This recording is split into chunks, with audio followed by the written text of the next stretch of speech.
اگر کوئی سود سے بھی توبہ کر لینا تو توبہ ہی اس کا علاج، اللہ معاف کرتا اور کیسے بڑے بڑے رتبے دیتا ہے۔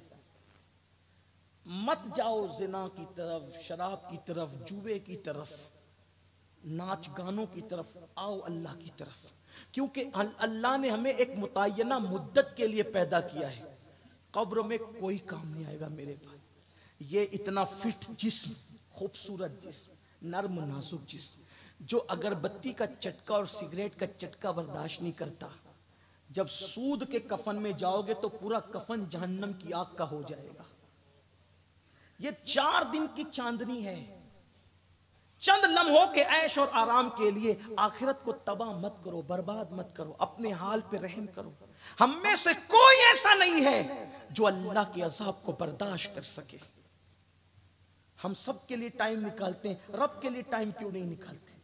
ہندوستان کا قانون، کوئی امریکہ میں رہتا ہے تو امریکہ کا قانون، کوئی برطانیہ میں رہتا ہے تو برطانیہ کا قانون، کوئی بنگلہ دیش میں رہتا ہے تو وہاں، ہر ملک میں رہنے والا وہاں کے قانون پہ عمل کرتا ہے۔ کیسے مسلمان ہو، مصطفیٰ جان رحمت کی امتی ہو کر حضور کے قانون پہ عمل نہیں کرتے؟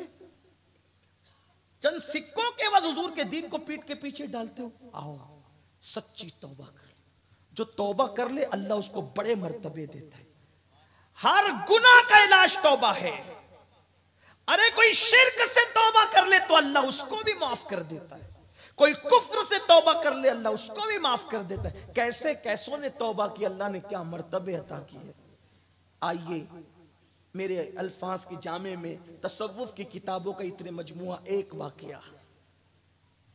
بصرہ کی سرزمین ہے، حبیب نام کا ایک جوان رہتا ہے اور اس کا دھندا سود کا ہے، انٹرسٹ کا ہے، جیسے آج کل لوگ کرتے،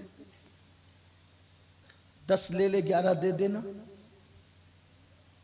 11 لے لے 12 دے دینا۔ کچھ لوگ تو کہتے ہیں منافع لے رہے ہیں مولانا ہم۔ میرے عزیز، پیشاب کو اگر کوئی شربت کہہ کے پینے لگے تو نام بدلنے سے پیشاب کبھی شربت نہیں ہو جاتی۔ منافع نہیں ہے وہ سود ہی ہے، اس کی نحوست ہی، اس کی گندگی ہی ہے۔ حبیب نام کا جوان سود کا دھندا کرتا ہے، اور آپ جانتے ہیں جو سود کا دھندا کرتا ہے ان لوگوں کے دل بے مروت ہو جاتے، سود کھانے والے سخت دل ہو جاتے، بے مروت ہو جاتے، ان کو کسی پہ رحم نہیں آتا۔ اور وہ حبیب نام کا جو جوان تھا، اس کے متعلق تاریخ میں آتا ہے جب بھی وہ کسی سے وصولی کرنے کے لیے وہ جوان جاتا تو جب تک کہ لے نہ لیتا اس وقت تک ٹلتا نہیں تھا، وہ وصول کر کے ہی آگے بڑھتا تھا۔ ایک بار وہ جوان اپنے گھر سے نکلا اور گھر سے نکلتے وقت اس جوان نے دیکھا کہ چند بچے بصرہ کے راستے میں کھیل رہے ہیں۔ جیسے اس جوان کو آتے دیکھا، بصرہ کے ننھے ننھے بچوں نے کہا ہٹو ہٹو، حبیب سود کھور آ رہا ہے، اگر اس کے پیروں کا غبار ہم پر لگ گیا تو کہیں اللہ ہم سے ناراض نہ ہو جائے، ہماری بنی نہ بگڑ جائے۔ یعنی مسلمانوں نے اپنے بچوں کی اس دور میں کیسی تربیت کی تھی کہ مسلمانوں کے چھوٹے چھوٹے بچوں کو سود سے کیا بلکہ سود خور سے بھی نفرت تھی، اور اس کے پیروں کے گرد و غبار سے بھی نفرت تھی۔ حبیب سود خور کے بارے میں کہا کہ یہ حبیب سود خور آ رہا ہے، اس کے پیروں کا غبار کہیں ہمیں اللہ رب العزت کی ناراضگی کا سبب نہ بن جائے، ہٹو۔ کہتے ہیں جب قدرت کسی کو اپنی طرف بلانا چاہتی ہے تو غیب سے اسباب پیدا ہونے لگتے ہیں۔ جب یار کسی کو اپنا بنانا چاہتا ہے تو پھر کسی مقرر کا اس کو محتاج نہیں رکھتا، پھر خود ہی اپنی طرف کھینچ لیتا ہے۔